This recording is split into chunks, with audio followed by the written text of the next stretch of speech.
welcome back to my channel. For today's video, I will be sharing to you something very important. Now, some of you guys comment on my videos, send me a message like ano daw yung magandang agency kung saan pwedeng mag-apply going here in Saudi Arabia, ano daw yung agency ko kung saan ako nag-apply. Now, today guys, I will be sharing to you my top 3 recruitment agency in the Philippines. Yes, you heard it right. Top 3 only because ito yung mga agency kung saan ako na-process. Ito yung mga agency na trusted ko na. Like, ayoko naman kung banggitin yung mga agency na hindi ko pa kabisado. Although marami akong alam na agency, that here are my top 3 recruitment agency in the Philippines. So, please continue watching. Alright guys, so before we proceed, disclaimer lang po guys, hindi po ako recruiter. Lahat po ng sasabihin ko dito are based on my experience and own opinion lamang po. Okay guys, so bago kayo mag-apply sa isang agency, meron muna akong konting tip para sa inyo. Tip number 1, make sure that the agency is accredited or licensed by the POEA. Now, paano nga ba natin malalaman kung isang agency is accredited or licensed by the POEA? You can visit them sa may Ortigas, Pasig City. Check nyo kung hindi ba suspended yung license nila, hindi ba expired. Now, kung taga-province naman kayo like me, you can check it through the internet under the POEA. Ganon din yung ginawa ko noon guys, kasi taga-probinsya po ako. So, ang ginawa ko, nag-browse ako sa internet to check if the agency kung saan ako magpa-process is licensed or accredited by the POEA. Tip number 2, huwag basta-basta magbigay ng pera, lalo na kung malaki na po ang hinihingi sa inyo na amount. Now, on this part guys, depende po yan. Now, if you're applying as HSW or household service worker or known as domestic helper, everything po will be shouldered by the agency. From passporting, kung wala kayong passport, pwede nila yung i-shoulder. Medical, shoulder po nila yan. Airline ticket, from province to Manila, kung taga-probinsya po kayo, shoulder po yan ng agency, wala po kayong babayaran. Now, if you are applying as skilled worker like nurses, midwives, that's the time na you will shoulder your medical, passport, except airline tickets because shoulder na po yan ng agency. Now, let's proceed to my top 3 highly recommended agency in the Philippines.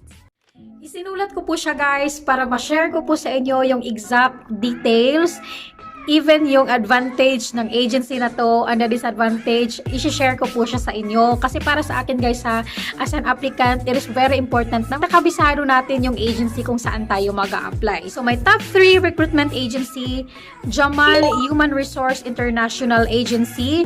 Address will be flashed on your screen. You can call them guys if meron kayong mga inquiries, meron kayong mga katanungan. Advantage na nakita ko sa agency na to, number 1 is that wala kayong babayaran. That, once again, if mag-a-apply kayo as domestic helper or HSW. Number 2 is that once na na-deploy po kayo, monitor po ng agency ninyo ang inyong mga employer dito sa Saudi Arabia for your safety. And meron akong nakitang disadvantage sa agency na to guys. Number 1, super duper crowded po yung accommodation nila sa Maynila. Number 2, sobrang layo po ng accommodation from the office. Guys, no? Sobrang layo po ng kanilang accommodation from the office. So like for example, today tatawagan ka ng office na, Miss Nikki, punta ka muna sa office kasi meron kang pipirmahan. Guys, kailangan mo pang sumakay ng train, kailangan mo pang sumakay ng pedicab, double ride po guys, which is for me ha, sobrang magastos na po para sa ating mga aplikante. So above all, okay na okay tong agency na to guys. Ito yung kauna-unahang agency kung saan ako na-process way back 2013. Madam Ana, hello, thank you po.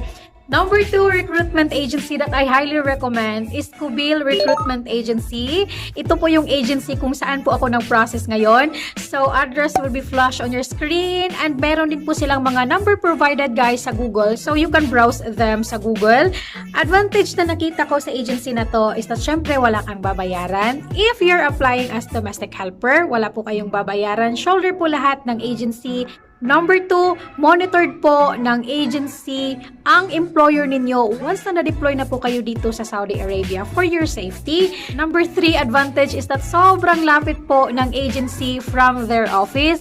Like, it's just a walk away. So, anytime na tatawagan ka ng office na, Miss Nikki, pumunta ka dito sa office kasi may pipirmahan ka, very hassle-free kasi sobrang lapit lang ng accommodation nila from the office. Disadvantage na nakita ko sa agency na to is that it took me 4 months na magstay sa Manila bago ako nakalipad dito sa Saudi Arabia, guys, because that time nagka-problema sila with their counterpart agency here in Riyadh. But now, sobrang okay na po tong agency na to, guys. As a matter of fact, meron po akong naabutan doon na less than a month lang na-deploy na sila. So once again, I highly recommend this agency, COBIL Recruitment Agency. Now, for my top 1, a highly recommended agency is the FBJ Overseas Placement Incorporation. Address will be flashed on your screen. Number 1 advantage, ganun pa rin po, wala po kayong babayaran if you're applying as HSW or domestic helper. Number 2, same thing as monitor po ng agency ang employer ninyo once na na-deploy na po kayo dito sa Saudi Arabia. Number 3 na advantage na nakita ko dito, guys, that very convenient kasi yung accommodation nila nasa taas lang po ng office. Bali, building po yung opisina na yon. Sa taas po nun, yun po yung magiging accommodation ninyo. Kasi kung tatawagan ka, bababa ka lang. Very convenient, very hassle-free para sa ating mga aplikante. And I love their accommodation, guys, kasi very spacious. And then every day po, guys, nagpro-provide po sila ng 150 pesos. Kayo na po yung bahala mag-budget para sa breakfast niyo, lunch, and dinner. Kung gusto niyo lumabas, bumili ng food, walang problema. Disadvantage na nakita ko sa agency na to is wala at all. Like, wala akong nakitang disadvantage sa agency na to. So, guys, that would be all for this video, guys. I hope you find this video helpful. Sa lahat po ng mag-a-abroad, good luck po sa inyo. Choose the best agency. Choose the agency na trusted and kabisado na po ninyo. Good luck, guys, and prepare yourself physically, mentally, emotionally bago po kayo mag-abroad. So I hope you find this video helpful, guys. Thank you so much for watching. Please like, please subscribe if you haven't already, and I hope to see you guys on my next one. Bye, guys. Bye. Mwah.